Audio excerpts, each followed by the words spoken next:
Salam sinergi. Bapak Ibu, akhirnya kita masuk ke video ke-6. Setelah 5 video sebelumnya, Bapak Ibu mulai belajar, mulai paham. Dan video terakhir kemarin tentang verbal. Sekarang kita masuk ke visual dari Trivi. Verbal, visual, dan voice atau vokal. Apa saja yang perlu kita perhatikan secara visual? Karena ketika kita penting untuk menjadikan audiens kita penting, maka pastikan tampilan kita secara visual udah membuat nyaman audiens tidak, sudah membuat audiens menerima kita atau tidak. Nah, sekarang kita perlu membenahi selain kata-kata adalah karena presentasi ini orang bukan hanya mendengar tapi melihat, maka penting sekali bagi kita untuk membenahi visual kita. Visual kita ini terdiri dari apa saja? Visual kita terdiri yang paling pertama adalah yang paling mudah, yang paling terlihat adalah bahasa tubuh kita atau body language. Bahasa tubuh. Bahasa tubuh ini ada banyak yang perlu kita simak. Bahasa tubuh atau gesture terdiri dari beberapa hal yang perlu kita benahi. Yang pertama dari bahasa tubuh ini adalah secara keseluruhan dari diri kita, yaitu postur. Apa yang perlu kita perhatikan dari postur atau pose ketika kita berdiri. Yang perlu dan penting untuk kita perhatikan adalah ketika kita berdiri jangan sampai miring seperti ini. Miring seperti ini jadi menopang di satu kaki. Pastikan kita hindari untuk menopang di satu kaki tapi being centered atau menengah seperti ini. Postur kita.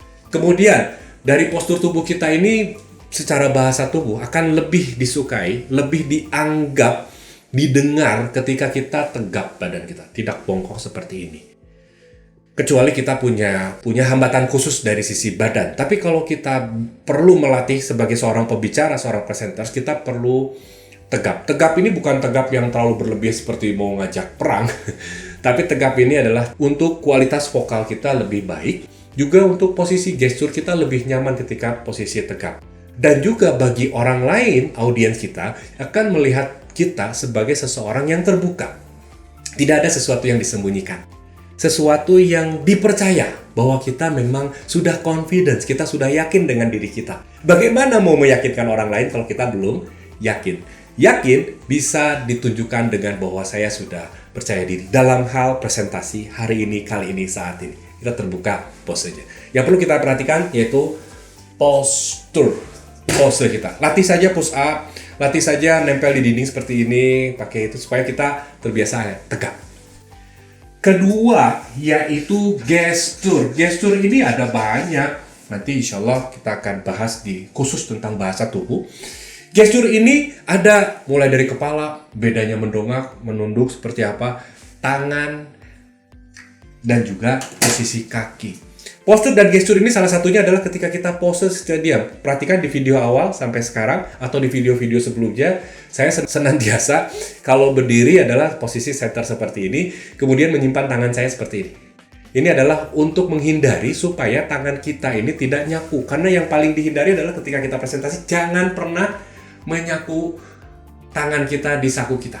Atau menyimpan di belakang, atau menyimpan di depan. Apa kesan Bapak Ibu ketika melihat tangannya di depan, atau tangannya di belakang, atau tangannya nyaku? Apa kesannya? Tentu kesannya, oh nggak pede, takut, malu, atau terlalu arogan misalnya. Atau menganggap remeh audiens dengan nyaku seperti ini.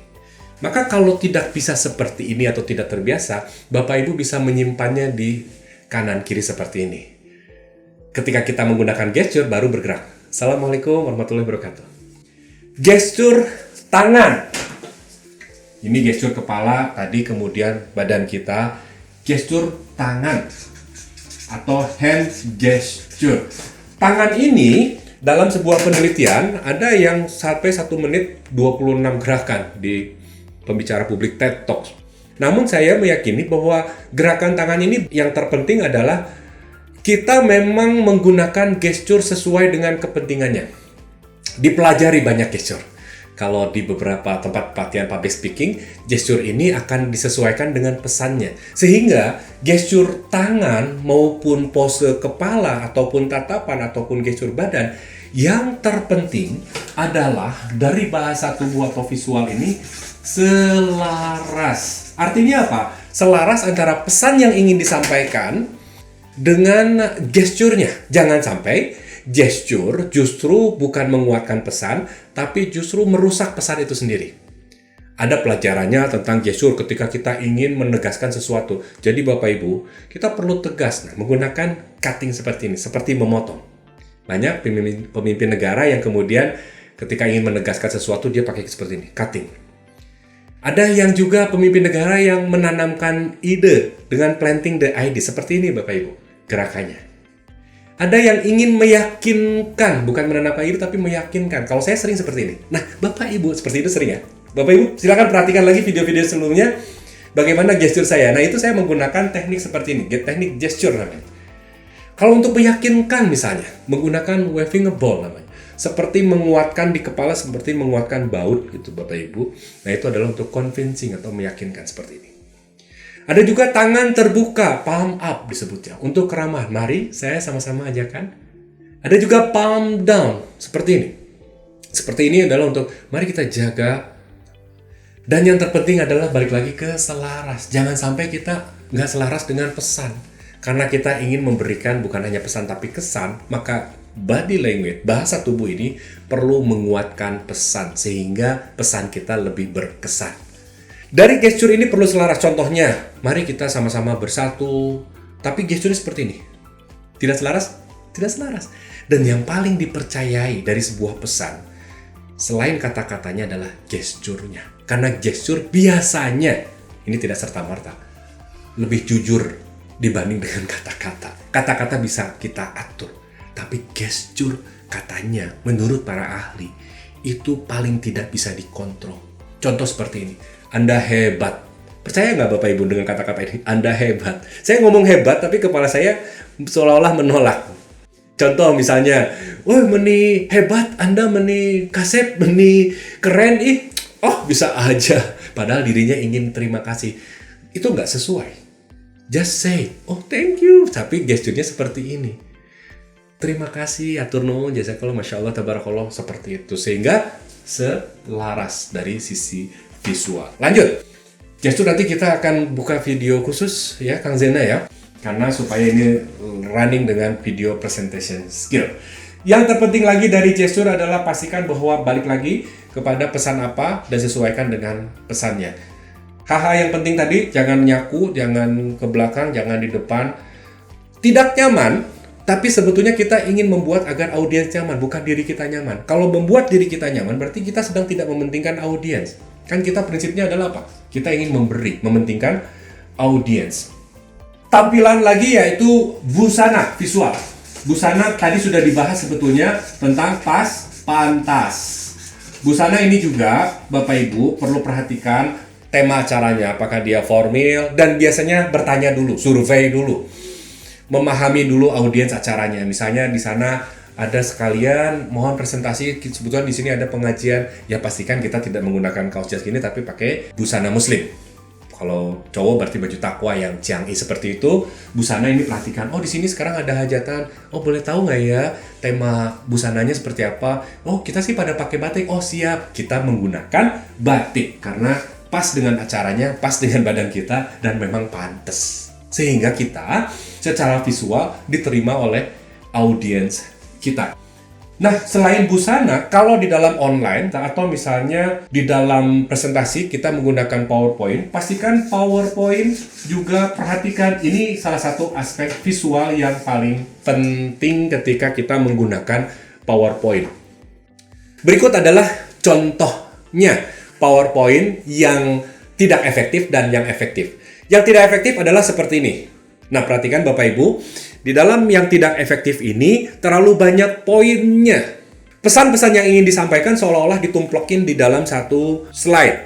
Nah, ini sangat tidak efektif karena kemudian kita akan mudah untuk terpancing membaca PowerPoint. Kemudian audiens jadinya lost contact dengan audiens. Dan kemudian audiens juga akan pusing, bacanya ramai banget. Bayangkan Bapak Ibu, kalau PowerPoint-nya seperti ini. Perlu diganti dengan PowerPoint yang seperti berikut ini. Dalam kaidah-kaidah PowerPoint, pastikan bahwa warnanya tidak terlalu banyak dan perlu selaras atau matching. Tidak perlu jago-jago desain, tapi pastikan adalah warnanya cocok. Misalnya warna menggunakan sesuai dengan background warna atau gambar yang kita pilih, foto yang kita pilih. Ketiganya adalah yang terbaik satu slide, satu pesan. Sehingga kita tinggal menjelaskan. Jadi slide ini sebagai alat bantu untuk peserta lebih mendapatkan visualisasi dari presentasi atau pesan yang ingin kita sampaikan. Pak Pur, kalau misalnya pesannya ternyata lebih dari satu, butuh satu kali sampaikan. Maksimal 3. Ingat Magic of 3, gunakan maksimal 3 pesan dalam satu slide. Tapi efektifnya adalah satu slide, satu pesan. Nah, itu adalah contoh PowerPoint supaya presentasi Bapak Ibu, oh ini presentasinya profesional, oh presentasinya secara verbal, kata-katanya dipilih, bahasa indrawi, secara visualnya pun orang bikin nyaman. Karena tadi orang ada kecenderungan ingin mendengar suaranya, ingin juga melihat tampilan kita maupun tampilan alat bantu yang kita gunakan.